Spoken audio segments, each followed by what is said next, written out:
ये स्टूडेंट है, आपको लगता है कि ये स्टूडेंट है? जेएनयू एक अड्डा बन चुका है पिछले 25-30 सालों से लेफ्टिस्ट, माओइस्ट और भारत विरोधी गतिविधियों के समर्थन में। बौद्धिक आतंकवाद फैलाने वाले जगह पे सख्ती होनी बहुत जरूरी है और बौद्धिक आतंकवाद करने वाले शिक्षक हो चाहे स्टूडेंट हो, इनको उनकी जगह दिखाना जरूरी है। जो चिकन नेक की बात करेगा उसके समर्थन में आप खड़े होइएगा, जो दिल्ली दंगों की प्लानिंग करेगा उसके समर्थन में आप खड़े होइएगा। ये स्टूडेंट है, दिल्ली पुलिस इन्वेस्टिगेट कर रही है, जेएनयू इनको रेस्टिकेट करना चाहिए तुरंत, बिना सोचे हुए। ये जितने लोग थे जिनके वीडियो आए, देश के गृह मंत्री या प्रधानमंत्री का कब्र खुदेगी, देश का स्टूडेंट कहेगा। ये स्टूडेंट नहीं है, ये नासूर है। ये कन्हैया कुमार के समय से जो परंपरा शुरू हुई है, ये परंपरा बदस्तूर जारी है, इसको तोड़ना बहुत जरूरी है। और मैं तो आग्रह करता हूं कि इस पर जितनी स्ट्रिक्ट कार्रवाई हो सकती है उतनी स्ट्रिक्ट कार्रवाई की जाए। इनको छोड़ने का कोई मतलब नहीं है। इन पे कोई दया दृष्टि कि ये स्टूडेंट हैं तो इनको छोड़ दिया जाए, रहम किया जाए, ना ना ना ना, ये कोई स्टूडेंट नहीं है। जो कश्मीरी उग्रवादियों का समर्थन करे, जो दंतेवाड़ा में हमारे जवान शहीद हो जाएं उस पर खुशी का प्रदर्शन करे, ऐसे लोग को बर्दाश्त नहीं किया जा सकता।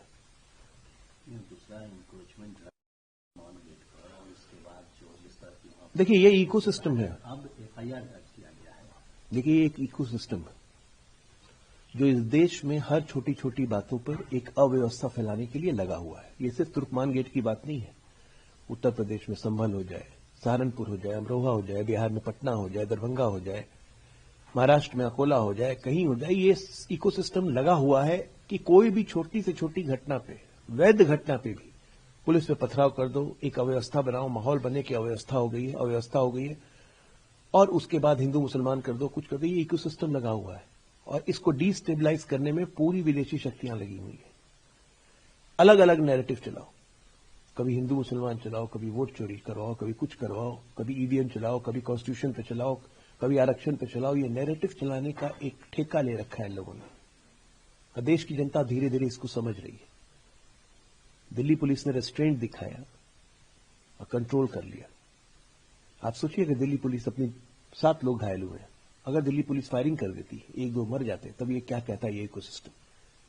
मोदी सरकार दमन कर रही है, लोगों पर गोलियां चलवा रही है, निर्दोषों पर हत्या करवा रही है, एक फिर से एक अलग बहाना शुरू होता। लेकिन इन लोगों को आइडेंटिफाई करके इन लोगों को वापस जेल भेजना बहुत जरूरी है। सपा के सांसद थे वहां, क्या कर रहे थे रात में 1 बजे वहां पर? बादाम खाने गए थे वहां।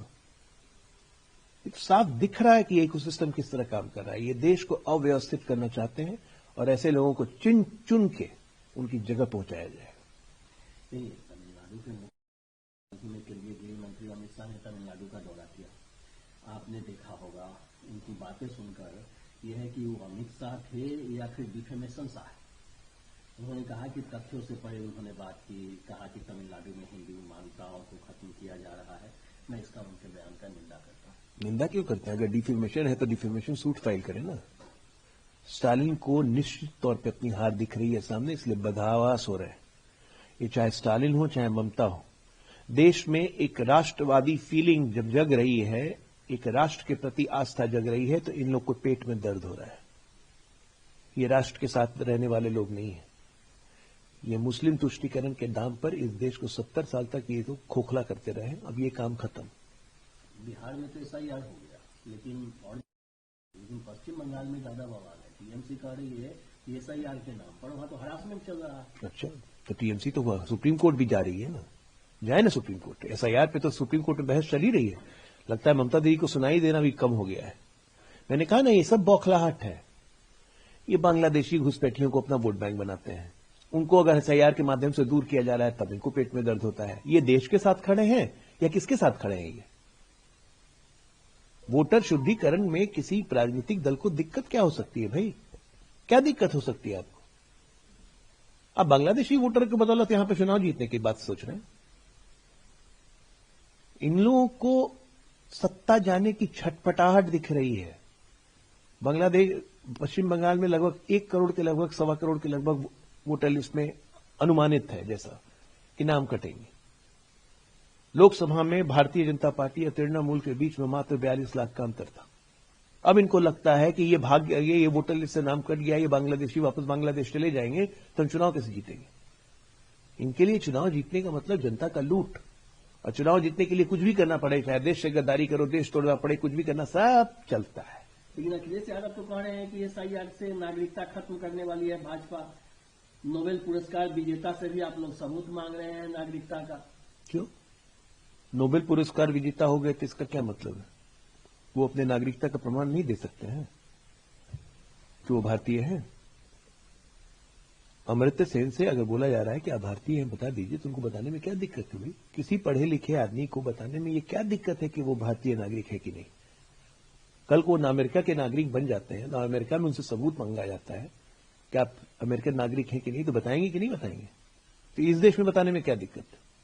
हर एक को बताना चाहिए, आपकी जिम्मेदारी है, आपको साबित करना है कि आप इस देश के नागरिक हैं। इसमें दर्द क्यों होता है? इज्जत क्यों कम हो जाती है? सोनिया गांधी 1968 में आई, 1981 में नागरिकता ली, 80 में वोटर लिस्ट में नाम आ गया था, उस पर भी बवाल चल रहा है। तो पूछा नहीं जाएगा कि नागरिक कब बनी, क्यों बनी, कैसे बनी? ये पूछा अगर जाए सोनिया गांधी से तो क्या दिक्कत है? उनको ही बताना चाहिए। प्रधानमंत्री से पूछा जाए कि वो नागरिक कैसे है तो प्रधानमंत्री को भी बताना चाहिए।